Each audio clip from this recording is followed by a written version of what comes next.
নমস্কার বন্ধুরা, আপনারা সবাই কেমন আছেন? আশা করি সবাই ভালো আছেন। আবারও দিশার সংসারে আপনাদের সবাইকে স্বাগত।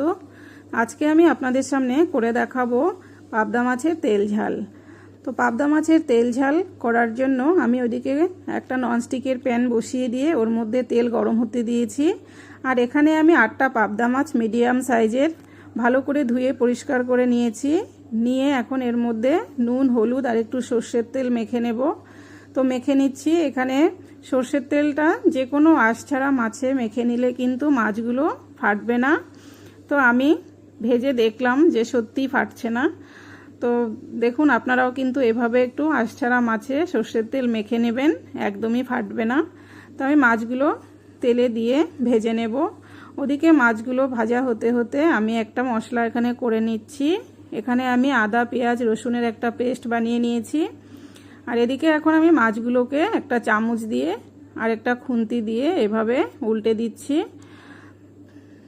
একটা খুন্তি দিয়ে কিন্তু উল্টে দিলে একটু অসুবিধেই হয়, সেই জন্য আমি একটা চামচ নিয়েছি। এখানে পাবদা মাছ কিন্তু খুব বেশি ভাজার দরকার হয় না। এক পাশ একটু হালকা ভাজা হয়ে গেলে অপর পাশ উল্টে দিয়ে ভেজে নিলেই কিন্তু হয়ে যায়।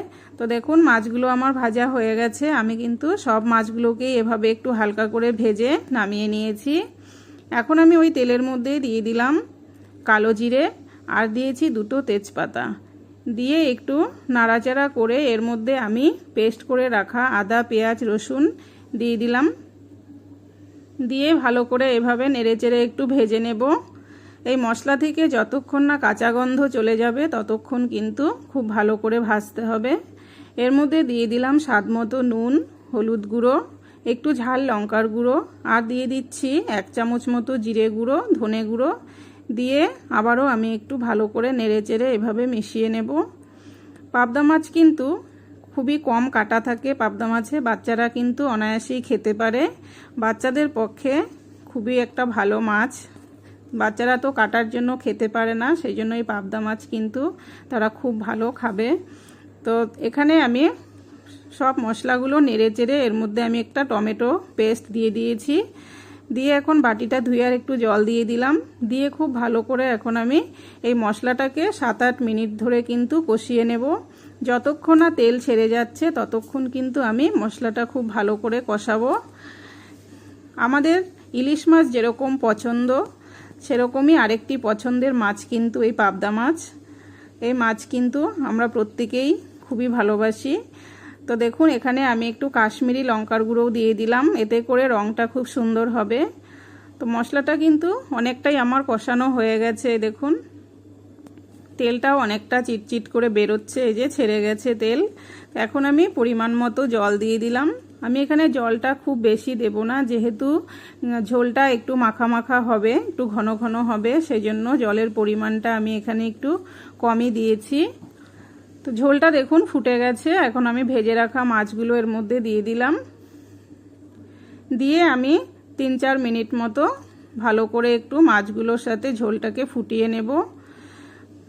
এই পাবদা মাছ তো খুবই নরম মাছ, হতে বেশি সময় লাগে না। আর এখানে একটা আলু ভেজেও কিন্তু আমি এই ঝোলে দিয়ে দিয়েছি। যেহেতু আমার বাড়িতে সবাই মাছের ঝোলে আলু খেতে ভীষণই পছন্দ করে, মাছ মাংস তাতে আলু আমাকে দিতেই হয়। তারা আলু খেতে ভীষণই পছন্দ করে, সেই জন্য আমি এখানে একটা আলু দিয়ে দিয়েছি। আপনারা কিন্তু আলুটা চাইলে নাও দিতে পারেন। তো দেখুন, ঝোলটা ফুটে গেছে, আমার আলুগুলো ভালো করে সেদ্ধ হয়ে গেছে, মাছও সেদ্ধ হয়ে গেছে। এখন আমি এখানে 4-5টা কাঁচা লঙ্কা দিয়ে দিলাম আর একটু ধনেপাতা কুচি দিয়েছি। এতে করে এই পাবদা মাছের তেল ঝালের টেস্টটা কিন্তু খুবই ভালো হয়। তো এখন নামানোর আগে আমি 1 চামচ সর্ষের তেল ওপর থেকে ছড়িয়ে দিয়েছি। তো দেখুন, আমার কিন্তু পাবদা মাছের তেল ঝাল একদম রেডি হয়ে গেছে। আপনারা এভাবে বাড়িতে অবশ্যই বানিয়ে খাবেন, আশা করি খুবই ভালো লাগবে। তো এই রেসিপিটি যদি আপনাদের ভালো লাগে আমাকে লাইক, কমেন্ট, শেয়ার করবেন আর পেজটিকে অবশ্যই ফলো করবেন।